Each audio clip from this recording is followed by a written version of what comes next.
This is Rock City FM News. The time is 5 o'clock. Here is the world news at 5. First, the top stories. Traders and artisans in Ogun, 12 other states benefit from presidency soft loan. Acting president seeks chief penalty for trial delay tactics in court. Customs intercept 661 pump-action rifles stashed in 49 boxes in Lagos. Hope rises for more oil export as repair end on damaged major pipeline. In foreign, Donald Trump fires US Attorney General for not enforcing travel ban, and Israel protests new Iran's missile test, vows it will not go unanswered. I am Simi Atabaru, bringing you the news in detail shortly.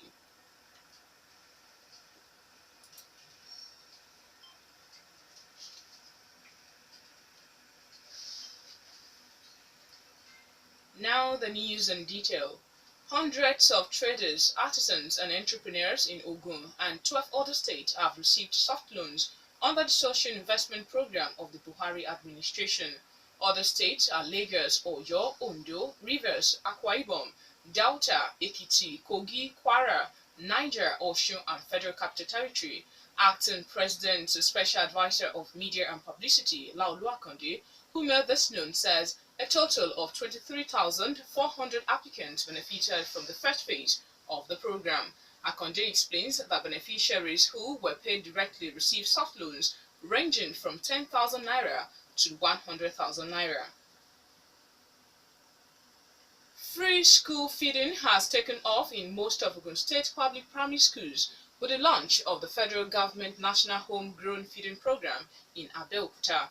While launching the program for pupils in primary 1 to 3 at the St. Paul's Demonstration School, Onikolobo, Governor Ibikunle Amosun says that 1,381 food vendors are participating in the first phase of the program. According to the Deputy Governor, Yetunde Onanuga, who represented the governor, the remaining 1,587 food vendors will join the program after proper documentation.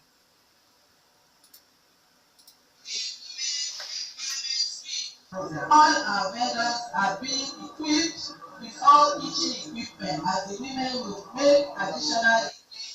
The state governor's special advisor on special projects, Mrs. Tinu Olashopeju, explains that 874 out of the shortlisted 1,554 public primary schools in the state will benefit from the first phase of the program. The Speaker of the Ogun State House of Assembly asked the state government to ensure proper monitoring of the program, its sustainability, and for the food vendors to justify the fund given to them by cooking good meals for the pupils. The Alake of Egba, Oba Aremugadebo, in his goodwill message said the program, if sustained, would increase enrollment into the public schools. Chief Judge of Ogun State, Justice Olatokunbo Olopade, has asked the newly appointed judges into the state judiciary to always work in line with the code and ethics of the profession.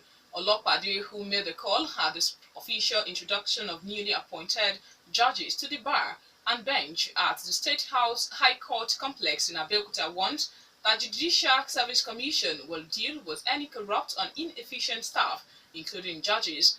The chief judge told the newly appointed judges that they would face pressure, including threats to lives, but urged them to be bold and firm whenever they are faced with such challenges. Olopade further explained that 47 candidates were screened, but only 6 were shortlisted, out of which the 3 new judges were appointed by the National Judicial Council. The 3 newly appointed judges are Justices John Olatokunbo Bangoshe, Adeshola Shobayo, and Eniola Fabanwo. Acting President Yemi Osinbajo has advocated a heavy punishment for deliberate act of delay to stall trial in court as part of moves to fast-track the dispensation of justice. Osinbajo, who made the call in Lagos at the Stakeholders Summit, indicts judges who will not sit in time and rise early, as well as lawyers who file frivolous applications and employ other tactics to delay trials. The acting president, who was represented by the Justice Minister, Abubakar Malami, also expressed concern at the shoddy investigation of cases by police. He asked the judiciary to introduce significant cost for delay, caused especially by lateness, ill-prepared and deliberate acts aimed at delaying trials in court. The Oba of Lagos, Rilwan Akiolu, has blamed the past military regimes for the rot in the police force. The monarch, speaking at the stakeholders summit organized by the Lagos State Ministry of Justice, says the failure of the police to effectively discharge their responsibilities is due to the military intervention. To reposition the force, he asked President Buhari to work with serious and open-minded people who will give the Inspector General of Police a free hand to function. Oba Akiolu also blamed the poor condition of police barracks on inadequate funding. He calls for adequate funding of the police barracks project to enable the divisional police officers and top police officers to live within the community they are assigned to. Officers of Janaury Customs Service have intercepted a container filled with automatic rifles in Lagos. Inside the container, conveyed by a truck marked BDG265XG, were 49 boxes containing 661 pump-action rifles imported from China. Customs Controller General, retired Colonel Ahmed Ali, who announced the seizure to newsmen in Lagos, said customs operatives on a routine patrol intercepted the truck at Mile 2 Apapa axis in the city. The importer was said to have declared the container as steel doors. You are still listening to the World News at 5 from Rock City 101.9 FM. Up next, we bring you foreign, business and sport news. Please do stay with us. Now in foreign, President Donald Trump has fired the acting U.S. Attorney General after she questioned the legality of his immigration ban. Sally Yates, who had been appointed under Barack Obama, earlier ordered Justice Department lawyers not to enforce the president's executive order. In a letter, Ms. Yates had said she was not convinced that the president's order was lawful. Within hours, the White House announced President Trump relieved Ms. Yates of her duties and replaced her with Dana Bond, U.S. Attorney for the Eastern District of Virginia. Meanwhile, hundreds of diplomats and foreign servants have been drafting a dissent cable to formally criticize the president's executive order. In addition, former President Barack Obama has apparently broken with the convention of former presidents avoiding comment on their successors. Israel's prime minister has accused Iran of carrying out a missile test in flagrant violation of a UN Security Council resolution. Benjamin Netanyahu said he would raise renewing sanctions when he meets US President Donald Trump in February. Iran has carried out several such tests since a 2015 nuclear deal, which relaxed sanctions against the country. In a recorded message on his Facebook page, Mr. Netanyahu, who is a fierce critic of the nuclear deal with Iran, which calls for the eradication of the Jewish state, said Iranian aggression must not go unanswered. The White House said it was studying the details of the incident. Mr. Trump has previously called the Iran nuclear deal a disaster and suggested his administration will abandon it. Meanwhile, the UN Security Council has scheduled urgent consultations on an Iranian ballistic missile test at the request of the United States. The US mission to the United Nations said it wanted the UN's most powerful body to discuss Sunday's launch of a medium-range missile. White House Press Secretary Sean Spicer said earlier that he did not know the exact nature of the test and expected to have more information later. Iran is the subject of a United Nations Security Council resolution prohibiting tests of ballistic missiles designed to deliver a nuclear warhead.